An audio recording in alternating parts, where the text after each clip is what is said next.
Bab 382. Diunggah oleh Baca Suara. Jangan lupa like dan subscribe, agar kami semangat unggah lebih banyak.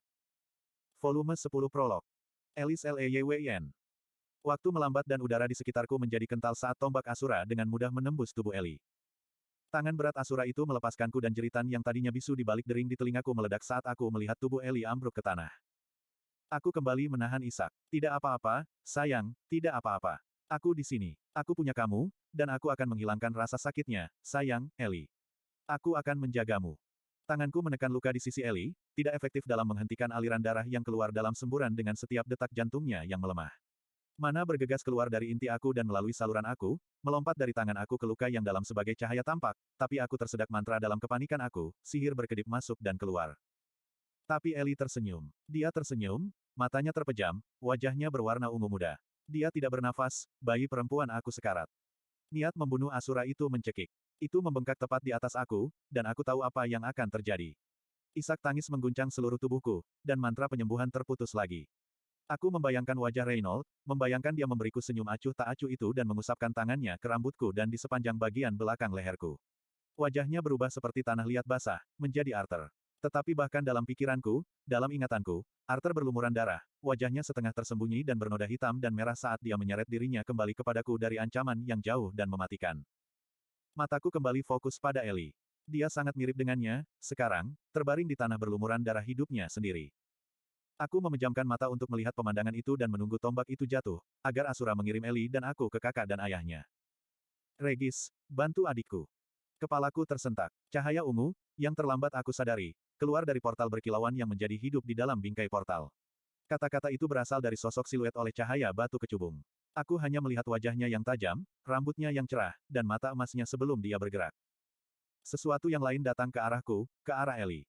Bantu adikku. Apa maksud dari kata-kata itu? Apa yang mungkin mereka maksudkan?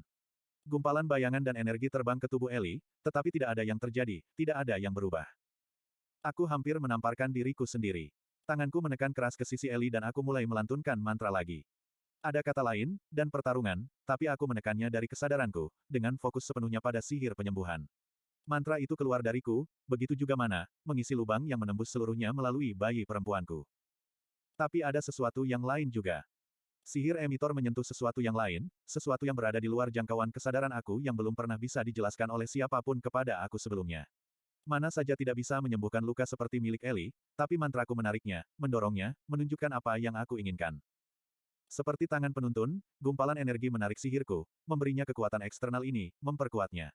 Aku merasa kuat, kuat dengan cara yang hampir tidak dapat aku ingat lagi. Otot dan tulang mulai menyatu, lalu urat dan saraf bersatu kembali. Ruangan berputar liar di bawah kakiku, rasa sakit dan kebingungan yang tiba-tiba menghapus semua pikiran dari pikiranku. Aku mengerjap keras melawan dering yang memuakkan di telingaku dan menekan empedu yang merayap di bagian belakang tenggorokanku. Tengkorak aku sakit. Aku melihat sekeliling, mencoba untuk mendapatkan bantalan aku berbaring telentang di kaki tangga seperti bangku, di bawah tepi mimbar. Aku hanya bisa melihat lengan Eli menjuntai di sampingnya. Asura dan pria bermata emas itu bentrok, gerakan mereka begitu cepat hingga aku tidak bisa mengikutinya. Aku mencoba bergerak, berdiri, tapi kepalaku pusing dan aku hampir muntah. Seseorang memegang sikuku, mencoba menarikku berdiri. Dunia tampak miring, dan ada celah yang memekakkan telinga dari atas. Aku jatuh ke dalam diriku sendiri, meringkuk menjadi bola saat bayangan langit-langit batu turun ke arahku. Debu menelanku, tapi cahaya ungu menyala yang bergerigi menembusnya. Tanpa menggulung, aku melihat ke atas. Seekor binatang buas mana yang besar menjulang di atasku, bongkahan besar batu disangga di punggungnya. Tubuh serigalanya dilapisi dengan api ungu tua, dan matanya yang bersinar bertemu denganku dengan niat dan kecerdasan yang jelas. Seseorang mengutuk dari sisiku, suara yang lebih dalam memberikan gerutuan kesakitan dari tangga di belakangku. Aku ingin membantu mereka, tapi... Sambil berjuang dengan tangan dan lututku, aku menyeret diriku bebas dari puing-puing yang runtuh dan naik ke sisi mimbar. Eli telah dibuat terkapar oleh ledakan apapun yang membuatku jatuh, dan dia berbaring dengan canggung, lukanya terbuka dan dengan marah memompa darah. Slot iklan. Kamu bisa pasang iklanmu di sini. Hampir tepat di depanku, aku menyaksikan Asura dan orang asing itu berjuang sebelum menghilang ke portal. Orang asing. Beberapa sudut jauh dari pikiranku bertanya-tanya. Kata-kata, bantu adikku, bergema di pikiranku lagi. Eli. Aku menggulingkannya, menempelkan tanganku yang berlumuran darah ke lukanya. Menyelamatkannya adalah yang terpenting. Nyanyian itu mengalir keluar dariku, dan mana mengikutinya. Dari jauh, Aku mendengar teriakan kesakitan dan teror, pergeseran puing-puing, teriakan minta tolong. Suara kerikil pecah Virion terdengar di atas yang lain, memanggil namaku, tapi aku tidak bisa. Aku tidak bisa meninggalkan Ellie. Tidak sampai. Matanya terbuka, mengedipkan debu dan darah. Arthur. Tenggorokanku tercekat. Aku tersedak kata-kataku sendiri, menelan ludah, dan mencoba lagi. Tenang, Ellie. Kamu masih terluka. Kamu. Dia mencoba mendorong dirinya ke atas sikunya, meskipun luka yang setengah sembuh masih menusuk sebagian besar tubuhnya.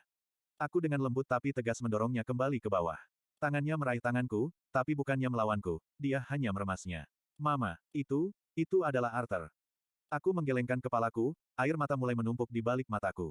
Tidak sayang, tidak. Kakakmu adalah, dia, kekosongan dingin menyapu pikiranku saat aku terdiam. Aku tidak tahu apa yang aku lihat, apa yang aku dengar, tetapi aku tidak berani berharap. Tidak sekarang, belum. Aku tidak bisa memikirkannya. Masih banyak penyembuhan yang harus aku lakukan, sayang. Hanya, berbaring saja, oke, biarkan saja ibumu bekerja. Hatiku hampir hancur saat gadis kecilku menatapku yang hanya bisa kugambarkan sebagai rasa kasihan, tapi dia melakukan apa yang kukatakan, dan aku memejamkan mata dan mulai bernyanyi lagi, membiarkan seluruh dunia jatuh, tidak ada apapun di pikiranku kecuali dia. Dan mantranya. Waktu menjadi bukan apa-apa, mengalir deras seperti sungai musim semi yang membesar sementara secara bersamaan membeku, seperti lukisan yang sama. Aku tahu orang lain juga membutuhkan aku, tetapi aku mengabaikan rasa bersalah aku karena telah menyelamatkan putri aku, sama seperti aku mengabaikan mereka yang membutuhkan penyelamatan. Penyembuhannya lebih lambat, lebih sulit, tanpa kehadiran pemandu, tapi tidak apa-apa. Bersama-sama, kami telah menyembuhkan luka terburuknya. Dan untuk apa yang tersisa? Aku cukup kuat untuk diriku sendiri. Tangan Ellie mencengkeram tanganku, dengan lembut mendorongnya menjauh darinya. Bu, tidak apa-apa, aku sembuh. Suaranya lembut dan menenangkan. Aku terkejut, menyadari bahwa dia benar, dan bahwa aku terlalu fokus dan bahkan tidak merasakan lukanya, hanya menuangkan sihir penyembuhan ke dalam dirinya. Mantranya memudar, sihirnya mati saat aku berhenti menyalurkan. Perhatian aku akhirnya beralih ke orang-orang lain di gua. Banyak yang masih berjuang dengan puing-puing yang jatuh, mencari yang selamat. Aku bisa melihat lebih dari beberapa tubuh yang tidak bergerak. Kepanikan melandaku saat aku mencari Twin Horns. Aku menemukan Angela Rose terlebih dahulu, di bangku di belakang aku, menggunakan hembusan angin putus asa untuk melemparkan pecahan batu dari tempat aku hampir hancur, dan aku ingat tangan di lengan aku, tepat sebelum gua masuk. Helen berbaring di dinding tidak jauh dari pintu masuk, matanya terpejam, rambut hitamnya kusut oleh darah. Tapi ada gerakan naik turun di dadanya, jadi aku tahu dia masih hidup. Sebelum aku bisa menemukan Jasmine atau Durden, cahaya dari portal terdekat berkedip, memperlihatkan aura samar yang memancar keluar dari Manabis, yang telah berdiri tepat di depannya, tidak bergerak selama beberapa waktu. Mataku melebar saat siluet sekali lagi muncul di dalam bingkai portal. Portal itu sendiri goyah dan larut, sesaat menjadi kabut merah muda yang menyelimuti sosok itu, lalu menghilang. Manabis melakukan hal yang sama sesaat kemudian, tampak menjadi tidak berwujud, lalu tidak ada apa-apa selain bola cahaya, surut ke punggung pria itu. Mata emas tertuju pada Ellie dan aku. Aku mencari mereka dengan hati-hati, mencoba membuktikan pada diriku sendiri bahwa harapan yang kurasakan tidak lebih dari kebodohan ibu yang berduka. Warna matanya salah, bukan biru safir Reynold, dan matanya dingin, tapi juga penasaran, dan menatap kami dengan keakraban tertentu. Dan pria ini tidak membagikan kunci auburen milikku. Sebaliknya, rambut pirang gandum membingkai wajah sekeras dan setajam pisau.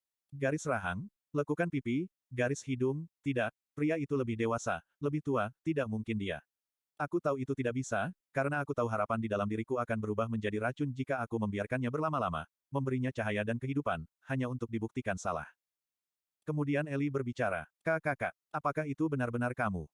Pria itu tampak santai, dan pancaran kekuatan dunia lain yang mengelilinginya seperti lingkaran cahaya memudar, memungkinkan aku untuk melihatnya dengan benar untuk pertama kalinya. Hei, El, sudah lama. Aku mencengkeram lengan Ellie saat dia melompat dan berlari ke sosok itu, memeluknya. Bantu adikku. Itulah yang dia katakan ketika dia tiba, sebelum barang itu sampai ke Ellie. Dan ada sesuatu yang lain. Kata-kata setengah terdengar, tetapi ditekan sampai saat aku bisa menanganinya dengan baik. Arthur Lewin, aku senang kau di sini. Tapi itu tidak mungkin. Orang asing ini tidak mungkin aku.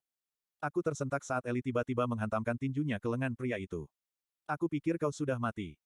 Mata emas itu bertemu dengan mataku di punggung Ellie saat penyelamat kami menariknya ke pelukan erat. Dia tersenyum, dan itu seperti sambaran petir menyambarku. Senyum itu, aku tidak pernah menyangka akan melihatnya lagi. Itu adalah senyum Reynold, dan senyum itu menerangi dan melembutkan wajah pria itu, membiarkan kebenaran bersinar darinya begitu cerah dan hangat sehingga penghalang es yang telah kubangun di sekelilingku mencair. Hai ibu, aku kembali. Arthur, itu benar-benar dia, anakku. Aku ingin buru-buru menghampirinya, Memeluknya seperti yang kulakukan saat dia masih kecil, memeluknya dan meremasnya dan membuat kami berdua merasa aman. Tapi lututku lemah, dan aku sudah bisa merasakan air mata mengalir, mencuri napasku. Banyak sekali yang ingin aku ceritakan padanya. Begitu banyak yang belum terucap, kata-kata yang kupikir tidak akan pernah kusampaikan padanya. Betapa menyesalnya aku, dan betapa bersyukurnya aku. Untuknya, dan untuk semua yang telah dia bawa ke dalam hidup kita. Untuk berapa banyak yang telah dia korbankan. Aku ingin memberitahunya betapa berartinya dia bagiku. Betapa senangnya aku memiliki dia, sebagai anakku. Aku ingin. Dan aku akan, pada akhirnya. Tapi pada saat itu, semuanya terlalu berlebihan. Tangan aku terbang ke wajah aku saat kaki aku menyerah, dan aku mulai menangis.